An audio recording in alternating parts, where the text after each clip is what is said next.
Israel becomes America. If Edom becomes America. And I mentioned they gave a whole sheet on that. Judea. And then this is how. What is all this?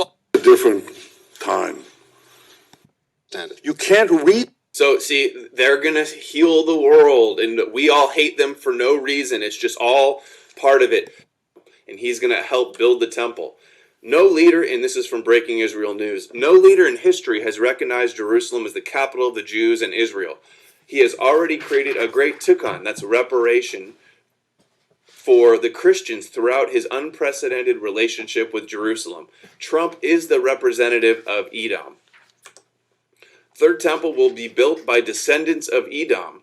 Third temple will be built by the descendants of Rome, i.e. Christianity.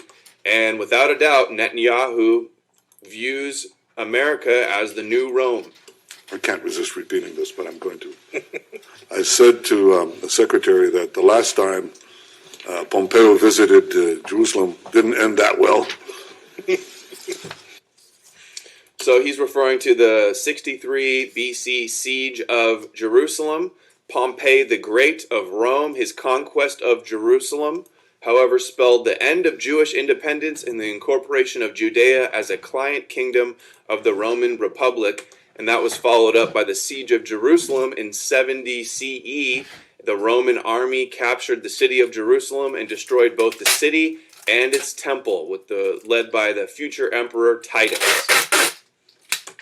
But this is a different time. Rome and Jerusalem clashed over values with a great tragedy for the Jewish people. But the new Rome, the United States, views itself as a new Jerusalem. We visited the original city on the hill. We visited the hill.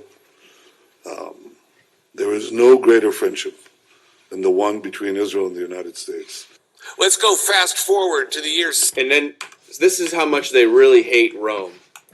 This was a top Zionist at CPAC this year. Let's go fast forward to the year 70 of the Common Era.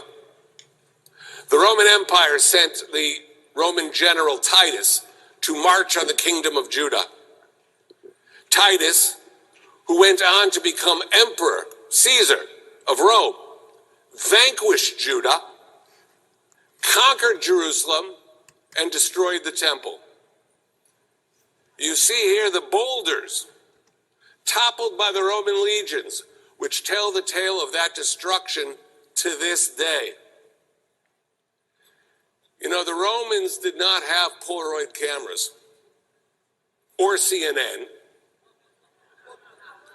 but to celebrate their victory over the Jews and the Christians, they created this relief.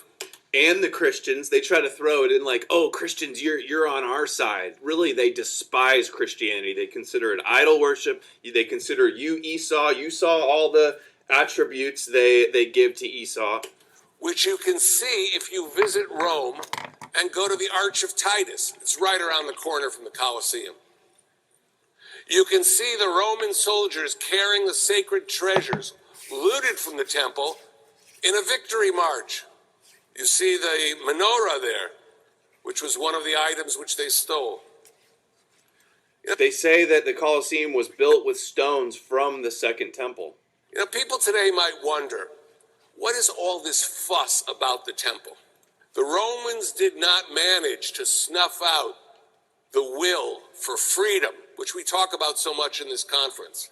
Some 60 years after the temple's destruction, a Judean general named Bar Kokhba rose up in rebellion and fought 6 Roman legions.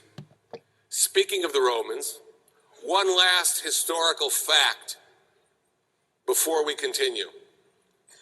After crushing the Bar Kokhba revolt in the year 135, the Roman occupiers decided to annihilate all Jewish hope for freedom. They feared that freedom would be contagious and revolts would certainly spread across the Roman Empire, in Germany, in Gaul, in Africa. So they renamed Jerusalem Aelia Capitolina. And they also gave the land of Judea a new name, Syria Palestina. This is the actual origin of the name Palestine. This was a Roman deceit, an attempt to erase Judea from the world's consciousness. You know what? That was the methodology then, and that is also the methodology today, attacking our very identity. Today it's called the delegitimization of Israel. The Roman effort didn't work then, and we're not going to let it work now. They still want their revenge on Rome. They consider America the new Rome. You wonder where all this... Oh, I don't have the temple. The temple denier clip. I cut it off. Okay, so here's more on Edom. Christian repenting for Rome destroying the second temple. Some experts believe that President Trump fulfills many of the requirements of the leader of Edom that will make this happen. Like this rabbi here. Now, one of the things that we also know is that the whole concept now is that in the end of time, Esav comes back. He does tshuva.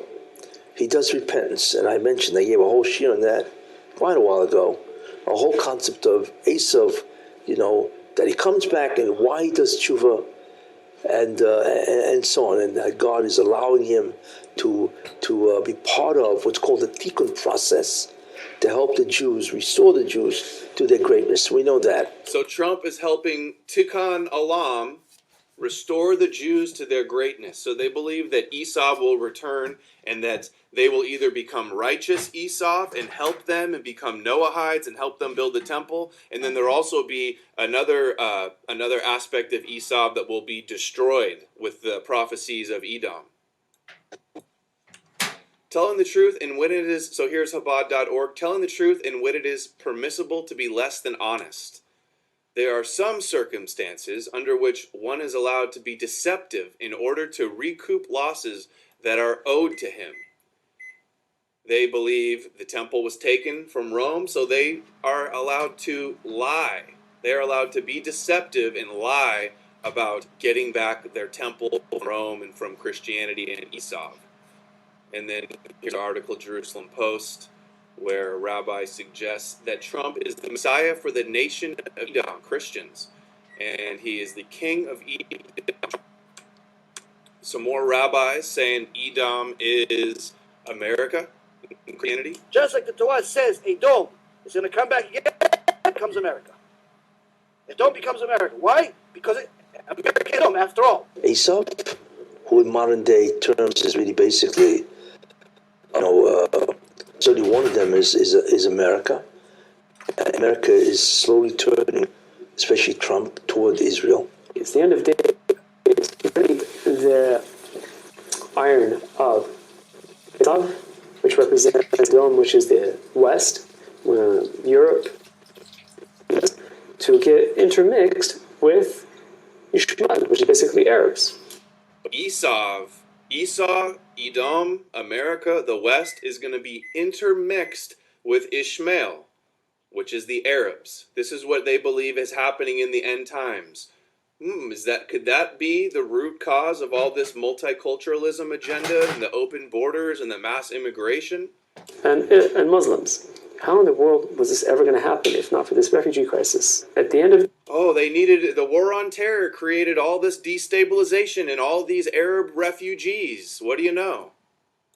If not for this refugee crisis. At the end of days, you're going to have this intermixing between Esav, Edom, which is the West, and the East, which is the Muslims and the Arabs, making this through this influx into the world. And they're going to have children, I don't want to say by the dozens, but they're going to have a far larger birth rate than the indigenous people there, and they're going to sort of conquer by number. And there are many different sources for this. One of them in Yehezkel, chapter 14, and many other sources as far as this is concerned, where it's mentioned very, very vividly what will happen to the Jews and what will happen to Yerushalayim and what will happen to the world at that time, where there will be many, many people killed and so on and so forth. So the idea of having these refugees come into Europe, it's no longer a matter of whether it's right or wrong. It's just simply a fulfillment of what it was meant to be all along. This is the fulfillment of the Chazal and the prophecies. This has to happen, and this is just another sign that we are nearing, the completion of this tikkun of the entire world. The tikkun of the entire world. It has to happen. Esau has to be conquered by number by Ishmael.